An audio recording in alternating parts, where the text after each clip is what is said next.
పోయిండొచ్చు తెలియదు. ఆమె ఎంతవరకు పోతున్నారంటే ఆ రోజు రాజశేఖర రెడ్డి గారు ఫీజు రీయింబర్స్మెంట్ పెట్టారు, ఈరోజు అసలు లేదు అంటారు.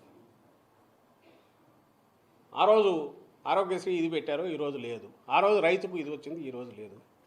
అసలు ఎక్కడ రైతులకు సంబంధించి ఈరోజు ఇచ్చినంత భరోసా, అది నేమ్ సబ్సిడీలు కానీ, ఇంకో ఇన్పుట్ సబ్సిడీ కానీ, క్రాప్ ఇన్సూరెన్స్ కానీ, క్రాప్ ఇన్సూరెన్స్ లేదంటారు.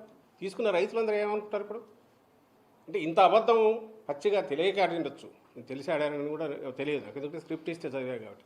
బహుశా చంద్రబాబు నాయుడు కూడా అనారోగ్య సాహసం చేయడం, ఎందుకంటే తను ఇక్కడ ఉన్నాడు కాబట్టి ఇంకేదో దాంట్లో అవకతవకలనొచ్చు, లేదంటే నా చంద్రన్న కానుక లాంటి పథకాలు ఈరోజు లేవనొచ్చు, అట్లాంటివి జరగలడు. కానీ ఇంత అడ్డగోలు అబద్ధం అయితే ఆడాడు.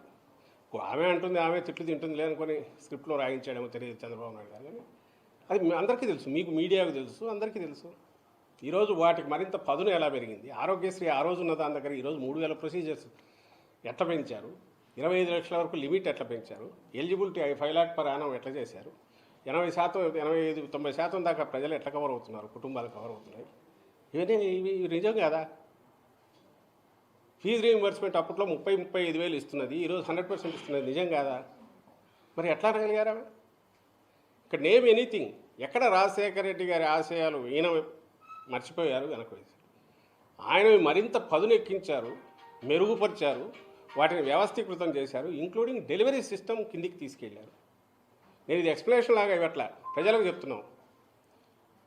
ఆమె అనే మాటల్లో ఆమె మిగిలిన వాళ్ళు ఎలాగో అంటున్నారు. ఈరోజు కేవలం జగన్మోహన్ రెడ్డి గారి చెల్లెలు అనే ఏకైక అర్హత, రాజశేఖర రెడ్డి గారి బిడ్డ జగన్మోహన్ రెడ్డి గారి చెల్లెలు ఏకైక అర్హతతో సోనియా గాంధీ వాళ్ళు తెచ్చి ఈ పోస్ట్ ఇస్తే అక్కడి నుంచి ఇక్కడికి వచ్చి ఇమ్మీడియట్ మొదలు పెట్టి రోజు రోజుకు అటాక్ పెంచుతున్న దాంట్లో ఇంత అబద్ధాలు కనపడుతున్నాయి. ఇవి ప్రజలు గమనించాలి, ప్రజలకు చెప్తున్నాం. ఇంకో విషయం కూడా చెప్పదలుచుకున్నాం. షర్మిలమ్మ గారికి సంబంధించినంత వరకు 2.5 ఏళ్ళు పార్టీ అక్కడ, నాకు తెలిసి 2.5 ఏళ్ళు తెలంగాణలో పెట్టినట్టున్నారు, వైఎస్ఆర్ తెలంగాణ పార్టీ. సరే, ఆ స్టేట్కి వెళ్ళారు, పార్టీ పెట్టారు. అప్పుడు చాలామంది అడిగారు, మీ కామెంట్ ఏంది, మీది ఏంది. ఆమె she chose her path and అక్కడ ఏదైనా చేసినా we wish her all the best అనేది చెప్పాం. ఆమె ఏమైనా మంచి ఇదైతే మా వైఎస్ఆర్ కుటుంబ సభ్యురాలుగా, జగన్మోహన్ రెడ్డి గారి చెల్లెలుగా సక్సెస్ అయితే హ్యాపీగానే ఫీల్ అవుతాం. సరే, వాట్ ఎవర్ రీజన్స్, అది జర్నీ అయింది, సడన్గా కట్ అయింది. ఈరోజు ఏ మీడియా అయితే ఆమెను భుజాన్ని ఎత్తుకొని మోస్తుందో, నేను ఈనాడు కానీ, ఈటీవీ కానీ, ఏబిఎన్ కానీ, ఇంకో TV5 కానీ, ఆంధ్రజ్యోతి, ఈనాడు పత్రికలు, ఇవన్నీ కూడా వాళ్ళు ఏ రోజు ఈమెను భుజానికి ఎత్తుకుంటున్నారు, ఏ రోజైతే జగన్మోహన్ రెడ్డి గారి మీద అస్త్రాలు ఎక్కువ పడితే ఆ రోజు మాత్రమే దాన్ని తీసుకుంటున్నారు.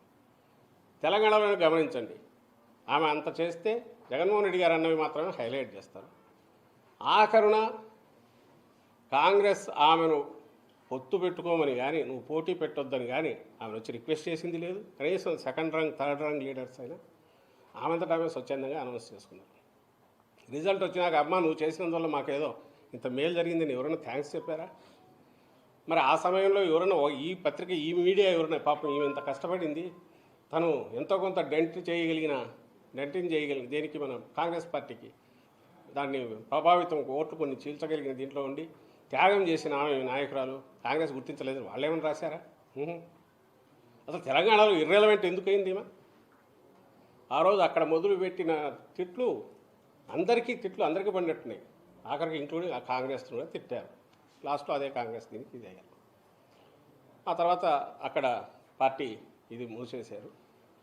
అక్కడ నుంచి ఇక్కడ తెలంగాణలో ఈమె నిజంగా కాంగ్రెస్ కోసం ఎందుకు తిరగలే కాంగ్రెస్ పక్షాన?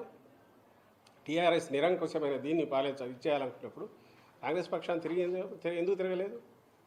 న్యాయమైన ఇది ఉంది అన్నప్పుడు కాంగ్రెస్ని తీసుకురావాలనుకున్న దాంట్లో తన రోల్ ఎందుకు ప్లే చేయలే? ఆ రోజు వాళ్ళు ఎందుకు